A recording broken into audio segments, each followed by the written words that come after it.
And so first things first, a potential divider basically just divides the voltage so you can learn current voltage characteristics. So that's the big thing that you want to do. If you want, you can refer to the diagrams on page 327 to learn about this. Here we have an ammeter, just like I told you yesterday. It's in series, and this is a resistor R, and then it's got this little symbol right here. When you see this guy right here, that means that you can slide that thing back and forth along this resistor X, Y. So you can slide it towards X, and think about what happens to if you slide it all the way to X, what will happen to the resistance? It will actually go up, because now think about what happens is the current will go through down to here and then through, and so that's sort of becoming like a series circuit. You see what I mean? And so basically, you might wonder, well, why would someone want to do this? And this is the diagram I'm going to refer to. There's one diagram down below that I may quickly draw. And then, by the way, they have a voltmeter right here. So here's your voltage current characteristics of this guy right here. Got it? And why would you want to have something that changes voltage? And the reason that you'd want to do this is, think about, do you guys ever change voltage when you get into the car and something is a little too loud or a little too low? The radio, right? And what do you turn? A dial. Or okay, guess what you're doing when you turn that dial? You're actually altering the resistance. You can vary the resistance, and by varying the resistance, you vary the voltage current characteristics. Guess what happens if you turn it down? You increase the resistance so that it makes less sound. You have less power delivered to the speakers. So that's basically the key to a potential divider. What is it going to do? It's going to divide up the potential so you can control the voltage going to a typical load. In this case, it happens to be a resistor that they label as R. So that's it. And a common thing like a potentiometer, P-O-N-T-I, you can figure it out. Potentiometer, or a rheostat. Do any of you guys have dimming switches in your house where you can dim the lights? Okay, that is the same thing. That's a potential divider. As you turn it, you're making it, you see what I mean? This is a simplified version of it, guys. Bear with me again. Watch right here. This arrow, this is a simplified version. I can slide it back and forth along here. And as I do so, I vary the resistance and therefore the current of the circuit. You got that?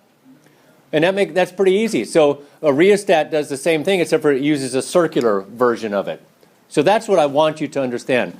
That you can control the current and voltage of a circuit.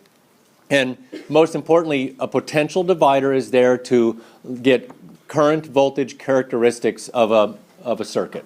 Current voltage characteristics of a circuit. That's pretty easy, right? Okay, that's the potential divider. And so then the next one is a sensor. And the only sensor that they are wanting you to know, but I'm going to give you, well, actually they want you to know one other type too, but they don't put it in the book here. So, but it's a light-dependent resistor. Light-dependent resistor. You don't want to use just that acronym. Go ahead and write it out real quickly. Light-dependent resistor. I'm going to abbreviate resistor.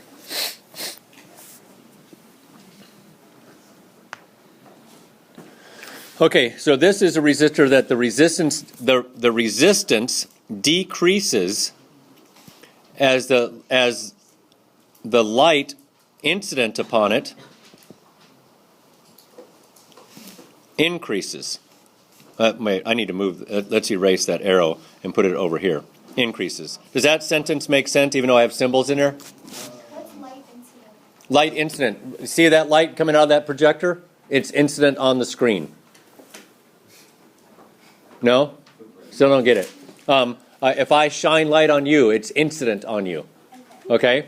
If I hit you with my car, there's an incident. Something happened. I hit you, right? When light hits you, it's incident upon you. Great SAT word. Keep it in your mind. So that's what I mean by that, incident. Okay? Hey, keep on going. Solar panels are dependent upon the amount of light incident upon them, right? I think I've used that in a sentence quite a few ways. So that's what we want to gather from this. And we're going to talk about light-dependent resistors. Let's think about that. Resistance decreases as the incident light increases. So, you know, and they tell you it goes from about 100 ohms in bright light, you know, to 100 mega ohms in dark. Now think about what you could do with this, and they don't. And again, I don't agree with the book in all these cases. They don't really always give you a lot of application. So there's a lot of cool applications here. This is how much flash should a really good photographer use? You know, a really good camera use. Okay, you may or may not be a good photographer. But if you have a light meter in there, that's a light dependent resistor. So what would it do? It would say, I've got a bunch of light, so I don't need to use a whole bunch of flash. So it controls for that. And what does it do? It controls the resistance. The resistance is calibrated with the light. So when it flashes, let's see if we can get going here. Okay, so if it flashes, it won't flash as much. Security lights on street lights and in parking lots, you know. And how about lights on on the highway? So it becomes cloudy, and you've got warning lights to warn of traffic ahead or workers working ahead, and you need them to flash brighter. But all of a sudden, the incident light is going down because it's rainy and it's overcast. But whereas at the beginning of the day, they needed to be brighter so that they could. So you see what I'm talking about? Light-dependent resistors are really easy and very, very applicable around the world. In terms, they'll hook them up with solar panels. So when they'll turn off the light when the light is not on it, and that way when it's not needed at night or something, and then it can recharge itself. And so they are used as basically shutting down circuits, and then when you need them, they turn them back on. So that's what light-dependent resistors do. The other type is temperature. Oh, not temperature dependent resistor. And you can go TDR if you want. And what do you think it's dependent upon? Oh, okay. All right. You are bright. Okay. And temperature-dependent resistors, basically, as the temperature increases or decreases, they change their resistance accordingly. Again, what happens when you change the resistance of a circuit? Well, what will happen, if it follows Ohm's law, if you change this right here, then what else is going to change accordingly?